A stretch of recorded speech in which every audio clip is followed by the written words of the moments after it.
I can do this, আমি এটা করতে পারি। হ্যাঁ, আই ক্যান রাইট ইংলিশ, আমি ইংরেজি লিখতে পারি। আই ক্যান স্পিক ইংলিশ, আমি ইংরেজিতে কথা বলতে পারি। তার মানে আমি যে কাজটা পারি সেটা আমার এবিলিটি, সেটা আমার পাওয়ার, সেটা আমার করার মতো সমর্থন আছে। এই জন্য আমরা বলি যে আই ক্যান, আমি পারি। যখন আমরা কোনো কিছু পারি না তখন বলি আই ক্যান নট বা আই কান্ট, আমি পারি না। তার মানে আপনার এবিলিটি থাকলে আপনি বলবেন যে আই ক্যান, আর যদি আপনার এবিলিটি না থাকে বলবেন আই ক্যান, শুধুমাত্র ক্যান এর সাথে নট যুক্ত করবেন যে আই ক্যান নট, আমি পারি না। আসসালামু আলাইকুম, welcome back to my another new video. So I have taken a challenge which is called 25 days challenge, and today it's our second class, and today we are going to discuss about modal verbs which are so important in our spoken language. So আজকে আমরা modal verb নিয়ে বিস্তারিত আলোচনা করব।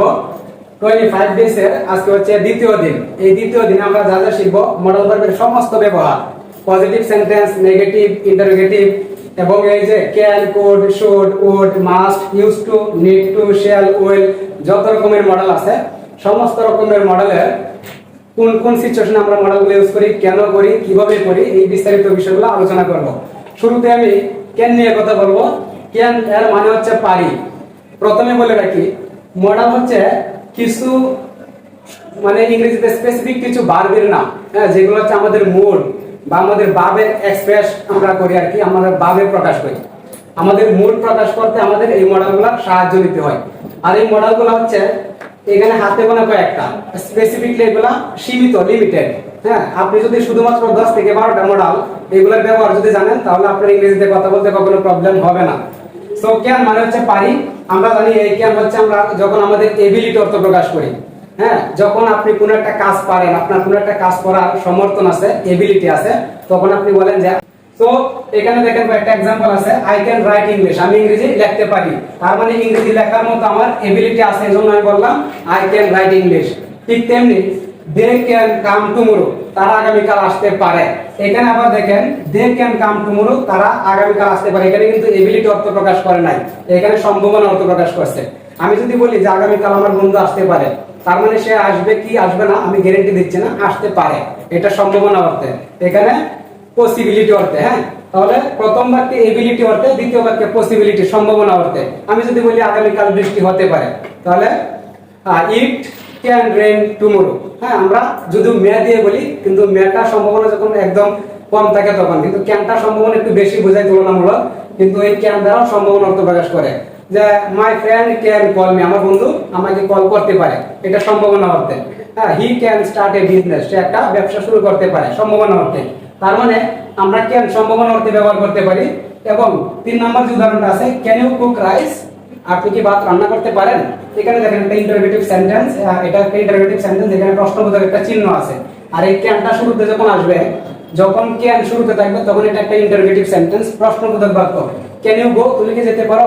Can you speak English, তুমি কি ইংরেজিতে কথা বলতে পারো। ক্যান ইউ আন্ডারস্ট্যান্ড, তুমি কি বুঝতে পারো। ক্যান ইউ ওয়াক, তুমি কি হাঁটতে পারো। তার মানে আমরা ক্যান দিয়ে প্রশ্ন করতে পারি, ক্যান শুরুতে নিয়ে আসলে ক্যান দিয়ে প্রশ্ন করতে পারি একদম সিম্পলি। হ্যাঁ, ক্যান ইউ গো দেয়ার, তুমি কি সেখানে যেতে পারো। ক্যান ইউ প্লে ফুটবল, তুমি কি ফুটবল খেলতে পারো। এরকম হাজারটা বাক্য আপনি তৈরি করতে পারেন, ক্যান দিয়ে প্রশ্ন করতে পারেন। 4 number, he can be a doctor, সে একজন ডাক্তার হতে পারে। তাহলে he can be a doctor, সে একজন ডাক্তার হতে পারে, মানে কি এখানেও পসিবিলিটি বা সম্ভাবনা অর্থে। হ্যাঁ, I can be a businessman, আমি একজন ব্যবসায়িক হতে পারি। You can be a good player, তুমি একজন ভালো খেলোয়াড় হতে পারো। তার মানে ক্যান বি, একটা জিনিস যদি লক্ষ্য করেন তাহলে দেখবেন ক্যান এর পরে যে ভার্বগুলো আছে, হ্যাঁ, ক্যান এর পরে এটা হচ্ছে একটা অ্যাকশন ভার্ব, এটা মেইন ভার্ব। এই কাম হচ্ছে আসা, এটা একটা কাজ, এটা মেইন ভার্ব। কুক মানে রান্না করা, এটা মেইন ভার্ব। এখানে বি মানে হওয়া, এটা মেইন ভার্ব। তাহলে এখানে হচ্ছে ক্যান নট স্পিক, এটা হচ্ছে মেইন ভার্ব। অর্থাৎ এই ক্যান এর পরে যখন একটা ভার্ব আসবে, সেই ভার্বটা সবসময় বেস ফর্ম হবে। এটার সাথে ইডি যুক্ত করা যাবে না, আইএনজি যুক্ত করা যাবে না, মানে ভার্বের অন্য কোনো ফর্ম হবে না। এক কথায় ভার্বের বেস ফর্ম যে ভার্বটা থাকবে সেম সেই ভার্বটাকে আপনাকে ব্যবহার করতে হবে। তাহলে ক্যান এর পরে সেটা অ্যাক্টিভ সেন্টেন্স হোক অথবা প্যাসিভ সেন্টেন্স হোক, ক্যান এর পরে সবসময় ভার্বের বেস ফর্ম হবে। এবার next, we can not speak in Arabic, আমরা আরবিতে কথা বলতে পারি না। তার মানে আমাদের আরবিতে কথা বলার এবিলিটি নাই। হ্যাঁ, আমাদের এবিলিটি যখন থাকবে না তখন ক্যান নট ব্যবহার করব। এটাকে সংক্ষেপে আমরা বলি কান্ট বা ক্যান। হ্যাঁ, বোথ আর কারেক্ট। সো যদি আপনি কোনো কিছু আপনার এবিলিটি থাকে তাহলে ক্যান, আর যদি এবিলিটি না থাকে তাহলে ক্যান নট। যদি পারমিশন চান, পারমিশন অর্থ আপনি ক্যান ইউজ করতে পারেন, যে can I enter the room, আমি কি রুমে প্রবেশ করতে পারি। তবে এটা পোলাইট না, হ্যাঁ, খুব একটা ভদ্রতা প্রকাশ পায় না। এই জন্য ক্যান দিয়ে আমরা আমাদের বস বা সিনিয়র বা আমাদের টিচার ওদের থেকে আমরা পারমিশন নেই না নরমালি। যদি সমবয়সী বা বন্ধু বান্ধব হয় তাহলে আপনি ক্যান ইউজ করতে পারেন। সো ইটস নট পোলাইট, হ্যাঁ, এটা হচ্ছে পোলাইট না, কিন্তু আপনি পারমিশন নিতে ইউজ করতে পারবেন। এই হচ্ছে ক্যানের ব্যবহার। এবার একটা একটা করে প্রত্যেকটার ব্যবহার আমি ভিডিওর মধ্যে তুলে ধরবো। এই শুড আমরা উচিত অর্থে ব্যবহার করি। আমরা কাউকে সাজেশন দিতে আমরা শুডের ব্যবহার করি। আমরা কাউকে অ্যাডভাইস করতে শুডের ব্যবহার করি, যে তোমার এটা করা উচিত। হ্যাঁ, কাউকে আমরা উপদেশ দিলে শুডের ব্যবহার করি। এই শুড এর বাংলা হচ্ছে উচিত, আমরা অনেকে জানি, কিন্তু সেন্টেন্সের মধ্যে কিরকম হবে। Let's make some example. I should visit London, আমার লন্ডন পরিদর্শন করা উচিত। আই শুড গো দেয়ার, আমার সেখানে যাওয়া উচিত। আই শুড লার্ন ইংলিশ, আমার ইংরেজি শেখা উচিত। ইউ শুড লার্ন ইংলিশ, তোমার ইংরেজি শেখা উচিত।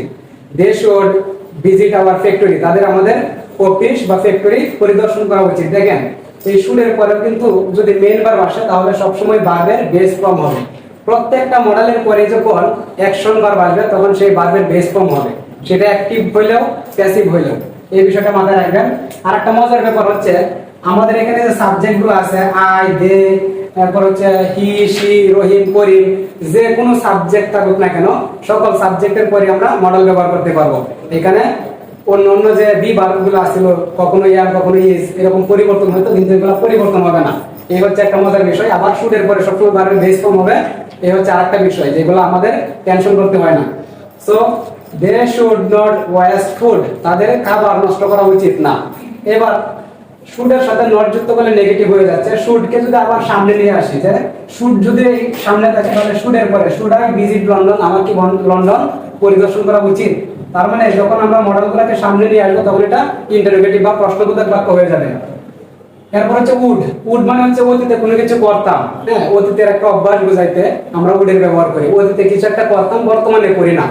এই উড আর হচ্ছে আপনার ইউজ টু, আর হচ্ছে ইউজ টু, এই ইউজ টু, এই দুইটা হচ্ছে সেম, একই কাজ। আপনি অতীতে কোনো কিছু করতেন, আমি ধূমপান করতাম, হ্যাঁ, আই উড স্মোক, আমি ধূমপান করতাম। আমি মাছ ধরতাম, আই উড ক্যাচ ফিশ। আমি ইংরেজি শিখতাম, আই উড লার্ন ইংলিশ। আমি তাদেরকে পড়াতাম, আই উড টিচ দেম। হ্যাঁ, they would, I would, you would, she would, সবার সাথে উডের ব্যবহার করতে পারবেন। তাহলে উড এবং হচ্ছে ইউজ টু সেম, একটার পরিবর্তে আপনি আরেকটা ইউজ করতে পারেন। I use to catch fish, আমি মাছ ধরতাম। আই উড ক্যাচ ফিশ, আমি মাছ ধরতাম, সেম। তবে উডের ক্ষেত্রে একটু ভিন্নতা আছে। উড মাঝে মধ্যে ফিউচার টেন্সের সম্ভাবনা অর্থে হয়, যেরকম দে উড সাপোর্ট মি, তারা আমাকে সাপোর্ট করবে। হ্যাঁ, ঠিক তেমনি they would visit London tomorrow, তারা আগামীকাল লন্ডন পরিদর্শন করতে পারে, সম্ভাবনা অর্থে। এবং নেটিভ স্পিকাররা উডের ব্যবহারটা ফিউচার টেন্সে বেশি ইউজ করে। এই জন্য আমরা অনেকে কনফিউজ হই যে উইলের পাস্ট ফর্ম হচ্ছে উড, তাহলে এটা ভবিষ্যতে আবার টুমরো বা হচ্ছে নেক্সট ডে, নেক্সট মান্থ, এইরকম শব্দের সাথে কেন ব্যবহার হয়। আসলে এটা যখন এরকম সিচুয়েশন হয় তখন সেটা সম্ভাবনা অর্থে, ভবিষ্যতে কিছু একটা করার সম্ভাবনা বা পসিবিলিটি আছে, সেই অর্থে আমরা উডের ব্যবহার করি। আর যখন আমরা উইল ইউজ করি তখন আমরা সেখানে সম্ভাবনা থাকে না, তখন এটা আমি অবশ্যই করব। সরি, যেমন আমি বাজারে যাব, I will go to market, কিন্তু আমি বাজারে যেতে পারি, I will go to market. হ্যাঁ, এখানে হচ্ছে সম্ভাবনা অর্থে যে আমি বাজারে যাব, মানে এতটা নিশ্চিত না। সব বিষয়গুলো আস্তে আস্তে ক্লিয়ার হয়ে যাবে। এরপর হচ্ছে আমাদের আছে কি মাস্ট। এই মাস্ট কথা মানে হচ্ছে অবশ্যই, অবভিয়াসলি, অফ কোর্স, হ্যাঁ, এগুলা মতই সেম অর্থ প্রকাশ করবে। মাস্ট হচ্ছে একটা মডাল ভার্ব। যখন আমরা কোনো কিছু জোর দিয়ে বলি যে আমি এটা অবশ্যই করব, যেমন আই মাস্ট লার্ন ইংলিশ, আমি অবশ্যই ইংরেজি শিখব। I must join the meeting, আমি অবশ্যই মিটিং এ জয়েন করব। আই মাস্ট প্লে ফুটবল, আমি অবশ্যই ফুটবল খেলবো। তার মানে যখন অবশ্যই কিছু একটা করব, জোর দিয়ে বলছি যে আমি অবশ্যই করব। হ্যাঁ, of course I will play football, আমরা এইভাবে চাইলে বলতে পারি, কিন্তু আপনি যদি মডাল ইউজ করেন তাহলে আই মাস্ট প্লে ফুটবল, আমি অবশ্যই ফুটবল খেলবো। আশা করি বুঝতে পারছেন। এর সাথে যদি আমরা নট যুক্ত করি তাহলে আমি অবশ্যই করব না, এরকম অর্থ প্রকাশ করবে। I must not join the meeting, আমি অবশ্যই মিটিং এ জয়েন করব না। ঠিক তেমনি শেল। শেল হচ্ছে, আমরা অনেকে এই দুটোর মধ্যে ভুল করি, শেল এবং উইল, এই দুটোর মধ্যে অনেকেই ভুল করি। অনেকেই বলে যে আমি যদি শেল ইউজ করি তাহলে কি হবে না, শ্যালের আসলে ধরাবাঁধা নিয়ম আছে। শ্যাল শুধুমাত্র পাস্ট পারসনের ক্ষেত্রে হয়, আই শ্যাল, উই শ্যাল। বাকিদের সাথে you shall, they shall, he shall এগুলো হবে না। তাহলে আমরা যেহেতু শ্যাল সব জায়গায় ইউজ করতে পারি না, এজন্য আমরা শ্যালের ব্যবহার করব না, ক্রস আমরা ব্যবহার করব উইল। এখানে আই এর সাথে আমরা উইল ব্যবহার করতে পারি। I will go to market, we will go to market, will practise our English, they will join the meeting. তার মানে উইল হচ্ছে সকল ভার্বে সকল সাবজেক্টের সাথে ব্যবহার করা যায়।